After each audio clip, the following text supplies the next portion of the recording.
Vinicius junior কি club ছাড়ছেন নাকি, এটি কি এখন সবচেয়ে বড় প্রশ্ন ট্রান্সফারের?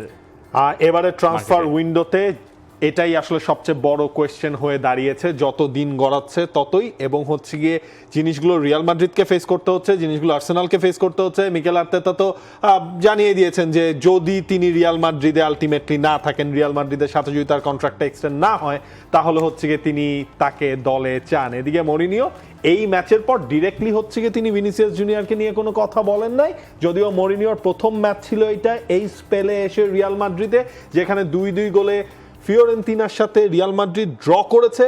তবে মরিনিও কিন্তু অনেকগুলো আসলে টুকটাক আভাস তিনি মোটামুটি দাঁড় করাচ্ছেন, যেমন ধরেন হচ্ছে আপনি এই দলটার মধ্যে ইয়াংস্টারদের রোলটা আসলে কি হবে। এই দলের আপনি লাস্ট সিজনের 8 জনকে দিয়েই কিন্তু তিনি গতকালকের ম্যাচটা স্টার্ট করিয়েছেন। ট্রেন্ট আলেকজান্ডার-আর্নল্ড, ডুমফ্রিজ, তাদেরকে একসাথে স্টার্ট করানো যায় কিনা এই ইকুয়েশনগুলো নিয়ে তিনি কাজ করা শুরু করে দিয়েছেন। AKS অর্জন করলো Guinness world records. AKS Manchester United এদিকে হচ্ছে গিয়ে আপনার স্ন্যাপড্রাগন ট্রফি তারা জিতে গেল। আর্সেনালেরটা সবচেয়ে যেটা ইম্পর্টেন্ট ছিল, আর্সেনালের হচ্ছে ওই যে ইয়াংস্টার, আপনি হাসছেন, আসলেই তো তাই, মানে আতলেতিকো মাদ্রিদকে হারিয়ে ম্যানচেস্টার ইউনাইটেড মানে ট্রফি জিতেছে। এবং ট্রফিটা হ্যারি ম্যাগুয়ারের হাতে ছিল।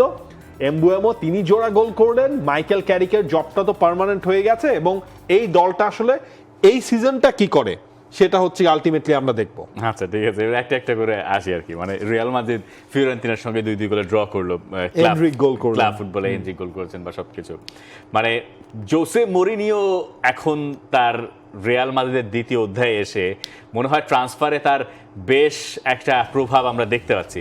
মানে গতবার যখন রিয়াল মাদ্রিদে তিনি এসেছিলেন, তখন যেসব সাইনিং হচ্ছিল রিয়াল মাদ্রিদে, সেগুলো হয়তো তার খুব একটা প্রভাব ছিল না, কিন্তু এইবার তার প্রভাবটা দেখা যাচ্ছে। এখন ভিনিসিয়াস জুনিয়র রিয়াল মাদ্রিদ ছাড়তে পারেন, এই গুঞ্জনটা জোসে মরিনিওর দিক থেকে, মানে মরিনিও আসার পরে কি আরো বেশি বাড়ছে নাকি এটা আগে থেকে ছিল? মানে আগে থেকে ব্যাপারটা এরকম ছিল যে যখন ভিনিসিয়াস জুনিয়র 2027 সালে তার কন্ট্রাক্ট শেষ হচ্ছে, সেই কন্ট্রাক্ট শেষ হওয়ার পর তিনি কন্ট্রাক্ট রিনিউ করছেন না বা করতে চাইছেন না, তার দিক থেকে একটা প্রস্তাব আছে।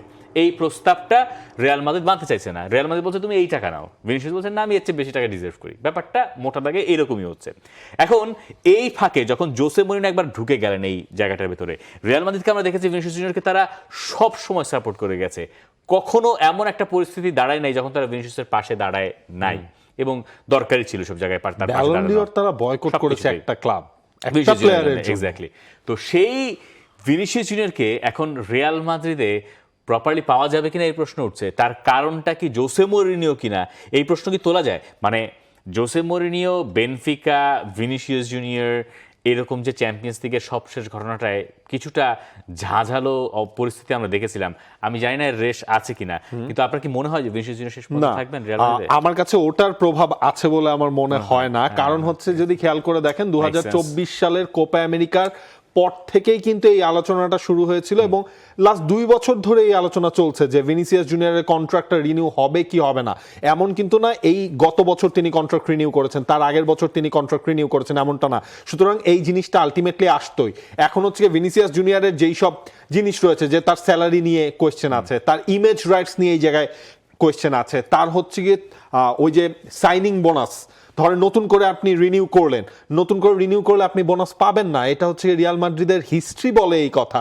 তিনি হচ্ছে কি এখন সেটা চাইছেন। তো এই জায়গায় তার মনে হতেই পারে যে আমি যেই স্যালারিটা আসলে পাচ্ছি সেটার থেকে আরো বেশি আমি ডিজার্ভ করি, আমি ইমেজ রাইটসের আরো বেশি পার্সেন্টেজ আমি ডিজার্ভ করি।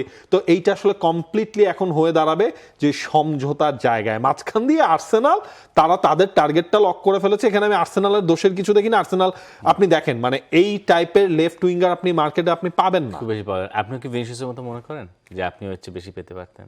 আমি মনে করি, আমরা মনে করতেই পারি। আচ্ছা, কিন্তু আমার কাছে শেষ করার আগে জানতে চাই যে আপনার কাছে কি মনে হয় ভিনিসিয়াস রিয়াল মাদ্রিদে থাকছেন?